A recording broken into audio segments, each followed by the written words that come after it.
Hey guys, how's it going today? On the Driveline channel today, we are going to be talking about my 2008 Corvette C6 Z06, and we're going to be doing all the exterior modifications that I've done on this car. Just wanted to make this as comprehensive as possible, so it's going to be a bit of a longer video, so go ahead and stick around, and I'm going to talk about in detail just all the modifications that I've done exterior wise on the car. So let's go ahead and get started. Okay, so the first modification that I get asked quite a bit about this car is going to be the stance and the wheels of the car. So starting off with the wheels of the car, they are Cray Brickyards. They are a discontinued model. They're a split 5-spoke. They look very similar to the stock Z06 wheels, those split spokes. I mean, they're a lot different because they're way deeper concave, as you can see. But just the sizes of these wheels, okay? So the fronts are 19 by 10. They're wrapped in a 275/30/19. That's a Michelin Pilot Sport 4S. Same for the rear as well too. So that's a 20 by 12 with a 325/25/20 tire as well too. The offsets for the front of the front wheels are going to be a plus 39 minus 18 because I'm running an 18mm adapter or spacer. The rears are a plus 41 and there's no spacer in the rear. Essentially why I ran the spacer or adapter in the front wheel is basically because the offset was way too sunken in. They're very similar to what the stock car had, and you know, it didn't look very good. Additionally, these wheels never came in a gloss black color. I actually had these ordered in this color right here, but I got them really cheap, so I decided to just get them powder coated locally. And it was a bit of a nightmare because I had to get them powder coated 3 times in a row. Twice the same shop just did a horrible job, ended up cracking and just pitting and all kinds of stuff. They come in either a satin black or like this machined with flat black. I'm not a huge fan of that, so I would rather have a gloss black wheel on my car too, so yeah. So talking about the stance of the car too, so the stance of the car, I'm actually not running the leaf springs on the car anymore. What I'm running are BC Racing coilovers. I have some other videos that you guys can check out, but these are the DS series racing coilovers. They're not very good in my opinion, even though I'm running the Swift springs all around. They are 7-inch long all around. The fronts are a 400-pound and the rears are 550. It's not really, I wouldn't say that this is a highly sprung setup. This is actually on the way lower end of being sprung, and even so, the rear has trouble just getting the rear controlled on the car. We'll say about like if I'm going like 40, 50, 60 miles an hour and I hit ruts, the car will just get unsettled like really quickly like that. I've tried different spring rates in the rear. I've tried different dampening settings. It just doesn't seem to help at all. And it's rather unfortunate too because they are a really nice setup. You can see on my other video too that I have a full air cup lift system on the car too that helps lift the car up a couple of inches so I can get into driveways and I can get over speed bumps, etc., because the car is lowered about 1.5 inches all around. You can achieve that with lowering bolts, but my preference is just do it correctly and just get coilovers for the car. I haven't had any issues with any of the mounting towers or anything like that. Car handles it just fine. So if I was going to do it again, I would most definitely go with the LG Motorsports Bilstein coilover, or if money was no object, it would be a JRI. So. Okay, so let's go ahead and move on to the front of the car. There's not really a lot of modifications that I've done on the car, but probably the question I'm going to get asked the most is going to be about the front lip on the car. This front lip is actually from eBay. It's from Icon Motorsports. It's about a $300 carbon fiber fiberglass lip.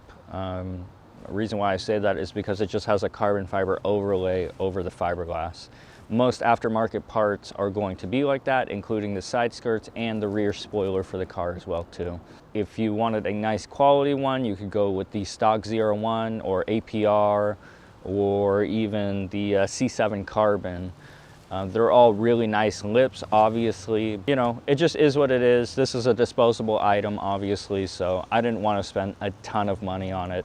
And for 320 bucks shipped to your door with tax, you know, how can you beat that? The only problem that I had with it is that these cheaper lips that I noticed, you actually have to drill the holes for them as well too, and the holes are not marked off, and it makes it kind of a pain in the butt to drill out the holes and guess where the holes need to be. It'll just take like an extra, maybe like half an hour trying to get it all lined up and stuff like that and get all the holes drilled. Just take like a slightly bigger drill bit so that way you have a little bit of movement, because there's a washer and a bolt, so you have some extra movement on the front lip where to place it. So additionally, I am not running this front bumper reinforcement. I haven't had any issue with the car. I've had it at, you know, generally higher speeds where maybe you would think that it would be applicable, but hasn't been an issue for me. So spare yourself with taking off the front bumper. The front lip fits just fine. Haven't had any problems with it tearing out or anything like that. The only reason why it would tear out is because you probably crashed into a curb or something like that. So yeah. So the next thing is going to be this front badge that I had made. Well, I made it myself. Basically, it's the stock badge. I sanded it down with some 80 grit and basically did a little bit of body work on it to try and straighten it out a little bit, and then just put carbon fiber weave over it using a clear epoxy resin. It's pretty simple. You know, there's some other videos on YouTube that kind of show you. It's called carbon fiber skinning. It's you know, it's pretty fun. It's the same way that I actually made these canards on the side of the car as well too. So these were made from scratch by me using what is it, cardboard aided design or whatever. So they're literally made out of cardstock and fiberglass resin. I can't mix epoxy resin and fiberglass resin together because they don't really match up, so you have to use a clear laminate polyester resin for this carbon fiber. So it doesn't exactly match the weave that's on this. They're both 2x2s, but you know, the fabric difference is, you know, it's a little bit different, but yeah. So the canards, I don't know if anybody actually makes them, but these were modeled after the what is it, the Le Mans winning Corvette C6R. It's a little bit different, but if I was going to do it again, I'd probably go up to the fog light and delete the fog light. I didn't want to do that because I didn't want to deal with that, but the front lighting also, the only modification that I've done to the front lighting is basically just change the bulbs. So I got rid of the bulbs, the amber ones, and now I have, what is it, like 8000K driving lights. They look a lot better, they look a lot cleaner. This way, you know, you don't have to worry about that. You can get those from Vettelights. The side marker lights that I'm running too are from Vettelights as well. They are the LED strip lights. Basically, they are painted, and then the little LED strip is actually, or that SMD strip is actually ghosted out. So they come in a few different versions where they're completely ghosted, but they're white underneath, so it doesn't look very good. I had them before as well too. This one I find to be the best looking, where it's actually painted and then ghosted, so that way the LED strip is not super noticeable. I highly recommend it because it helps clean up the look of your car, and they come in every body color, and the paint work that they do is, it's pretty good. So I have no complaints for what I paid for. Okay guys, so moving on to the side of the cars. Let's go ahead and start off with the side skirts first. So these are from Icon Motorsports. They cost me about $430 shipped to my door. They are very similar to the ZR1 style side skirts, I suppose. But the main difference between these and the ZR1s are you're gonna see that they go the full length of the car, which I really like. I wish they were a little bit wider, so if you see those ZR1 extended or extreme ones that like C7Carbon sells, they are about an inch wider at the bottom, but they still taper in all the way to the front edge, which I don't really like. It is what it is. I guess it's just a personal preference, but I really like that it goes the full width of the car because it makes the car look wider at the front of the car. Also, it does come with that rear mud flap as well too, towards the rear. It's not really a very good quality. The one thing that I have the major gripe with is that this side of the car seems to be a lot lower to the ground than the passenger side. And no, it's not a difference in height because of the springs, but it's because of the way that these side skirts are made. So there's about a 1/4 of an inch difference because there's, I don't know, they're just different from side to side. So just keep that in mind. It's not super noticeable. You can't look at both sides of the car at the same time, but just letting you guys know that quality-wise is probably not the best. Probably you'll be looking at an APR, a stock Z01, or C7Carbon for something a little bit better, but for $400 some odd, you can't really argue with this. And yeah, it does come with that rear mud flap, which I said is not the best quality either, but you probably don't want the best quality because a lot of rocks fly into that because it is a straight up vertical surface, is what it is. But you know, for the price, I can't complain. You know, fitment is pretty easy. It took me about what, like 20 minutes to install these. You know, you can either use self-tappers, rivets, or double sticky tape. So I use double sticky tape with rivets, just so I wouldn't get like a bunch of rocks going in between the side of the car. Yeah. So one of the more contentious things that I have on the car too, so it's these Apsis mud guards. The main reason why I'm doing that is because to help mitigate the rock chips and stuff like that that fly into the door and into the rear quarter panel. If you see cars that don't have paint protection film, they're usually like completely roasted on the rear quarter panel, and it's rather unfortunate. I do have PPF, but I also want to help keep the side of the car clean as well too. The side skirts really help for that, but the major player in this with keeping the rocks away from the side of the car is going to be these Apsis mud guards. It was one of the reasons why I went with these full width side skirts as well too, because they help kind of match up with that. They're not the best looking thing in the world, but you know, some people call them hideous, some people don't care. I don't care. It's more one of those form over function things. So at least this way the car doesn't get torn up from me driving it. And it especially helps in the rain too. You know, the fitment is pretty good. They're really expensive though. I think they're like $450, something like that. They come in, you know, smaller sizes. They come for side skirts. They come without side skirts. They also come with like this little rubber strip against the car. One thing to note is though, if you don't have paint protection film on your front fender, I do, they will actually scratch up the side of your car if you're running the rubber or without it. So just keep that in mind too. So you'll have to buff that out if you take them off. So that pretty much does it for the side of the car. Probably the last thing that I also did is, you see right there on the A-pillar, I actually had those painted to match the car, so they're not that satin black. It's not really a noticeable modification, but I think it really helps clean up the car. I'm not really too huge of a fan when they're actually the body color of the car, like on a red car or something. I think it looks kind of weird. I actually prefer like a two-tone roof or something like that. Helps break up the color or something like that. That's why I really like the ZR1. But you know, painting these gloss black helps clean up the greenhouse of the car, and it's, you know, cheap and easy. So yeah, let's move on to the rear of the car. Okay guys, so moving on to the rear of the car, you can see that I'm running this C7 carbon fiber ZR1 extreme or extended rear spoiler. Looks really sharp on the car. Fitment is pretty good. The one thing that I don't really care for is this gap between the trunk lid and right here. Makes it kind of a pain in the butt to clean up because a lot of dust and dirt and stuff like that accumulates there. It's just a small little gripe of mine, but man, it does look fantastic. The carbon fiber weave is really nice too. The quality is not the best in the world, but you know, from a foot away you can't really tell. The one thing that I don't really care for, I guess, too, is the way that the brake light fit on the car itself, too. So that took a little bit of sanding and a little bit of dremeling to get that to fit.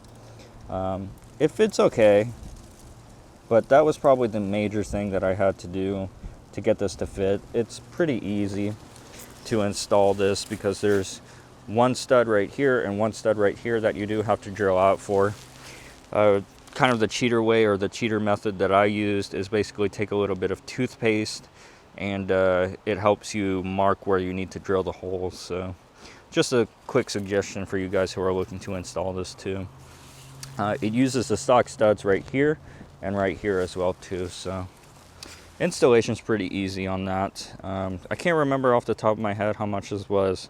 I want to say that it was like 500, 600 bucks for the rear spoiler, but totally worth it in my opinion. It did kind of cut a little bit of your vision as well too when you're looking out the rear view mirror, but it's not really that noticeable, and the rear view on this car is not very good either.